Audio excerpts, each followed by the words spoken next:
Bismillahirrahmanirrahim. Assalamualaikum warahmatullahi wabarakatuh. Alhamdulillahirabbil alamin wa bihi nasta'in ala umuri dunya waddin. Summassalatu wassalamu ala rasulillahil amin habibina wa qudwatina Muhammadin wa ala alihi wa sahbihi ajma'in. Ahibatit talabah, azzani Allah wa yakum ajma'in. Dan santriwan dan santriwati yang semoga kita semua dirahmati Allah Subhanahu wa taala. Insyaallah pelajaran tahsin atau tajwid kita pada saat ini berkaitan dengan mad lazim kilmi musaqqal. Ya, mad lazim kilmi musaqqal. Dan insyaallah pembahasan ini akan kita bahas ya dengan beberapa pembahasan. Yang pertama mengenai pengertian mad lazim kilmi musaqqal. Ya, kemudian yang kedua cara membaca dan hukum membaca mad lazim kilmi musaqqal. Kemudian yang terakhir atau yang ketiga adalah contoh-contoh dari mad lazim kilmi musaqqal. Baik, kita masuk pembahasan yang pertama mengenai pengertian mad lazim kilmi musaqqal. Ya. Nah, jadi mad lazim kilmi musaqqal ini salah satu dari 13 bagian mad far'i. Ya, 13 bagian, salah satu dari 13 bagian mad far'i. Ya, mad lazim kilmi musaqqal sendiri memiliki pengertian mad lazim artinya mad yang wajib, kilmi ya terjadi dalam suatu kata, musaqqal ya, yang diberatkan. Ya, maksudnya yang diberatkan di sini dikarenakan dia bertasydid. Ya, seperti itu. Jadi itu pengertian singkat mengenai mad lazim kilmi musaqqal.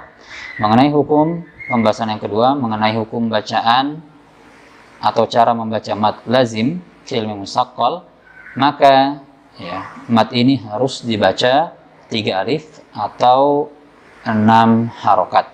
Ya, jadi panjang ya. Termasuk salah satu mad yang bacaannya wajib dipanjangkan, bukan panjang biasa, panjang sekali. Nah, biasanya mad lazim kilmi musaqqal memiliki tanda seperti mad-mad panjang lainnya. Ya, ada garis yang membentang di atas huruf alifnya, seperti itu. Taib. Bagaimana suatu ya, ayat atau suatu kata dikatakan mad lazim kilmi musaqqal? Nah, ini kita akan jelaskan. Jadi dikatakan kata itu mad lazim kilmi musaqqal apabila ada mad tabi'i bertemu dengan huruf yang bertasydid. Ya, ingat ya. Jadi mad tabi'i bertemu dengan huruf yang bertasydid dinamakan mad lazim kilmi musaqqal. Ya, dibaca 6 harokat atau 3 alif. Kemudian ada tanda seperti apa, garis yang membentang di atas alifnya. Baik, yang ketiga pembahasannya kita masuk ke contoh-contohnya. Ya, disebutkan di sini yang paling gampang itu surat Al-Fatihah ya. Ujung surat Al-Fatihah. Waladdallin. Ya. Jadi waladdallin. Yang do-nya dibaca 6 harokat ya. Kemudian di ujungnya dimasukkan ke lam yang bertasydid, seperti itu. Di contoh lainnya, wa ma min dabbatin fil ardh. Ya.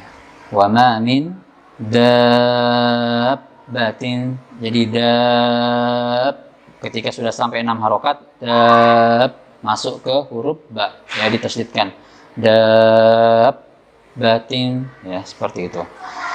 Nah, kemudian kalau misalnya mad lazim kilmi musaqqal dibaca ketika waqaf ya, misalnya insum qablahum wala jan ya, wala jan. Jadi jannya itu ya terakhir ketika setelah 6 harokat, wala jan. Ya, setelah 6 harokat itu diberi tekanan di huruf nunnya. Ya, diberi tekanan di huruf nunnya. Seperti itu. Nah, kalau huruf misalnya huruf-huruf yang iklab, ya, seperti membaca surat Al-Lahab ya, watab seperti itu. Jadi ada sedikit tekanan ya, tapi kalau huruf nun dia bukan huruf iklab, ya cukup diberikan tekanan biasa saja, tidak sampai qalqalah. Ya, wala jan, ada an, seperti itu. Ya. Nah, ini beberapa contoh mengenai hukum mad lazim kilmi musaqqal. Ya, la'allakum fahimun. Ya, semoga kalian bisa memahami materi kita pada saat ini. Ya. Fanaltaqi fi maddah al-ukhra insyaallah. Ya, materi-materi yang lain bisa kita simak di pertemuan selanjutnya. Hadanallahu wa iyyakum ajmain. Wassalamualaikum warahmatullahi wabarakatuh.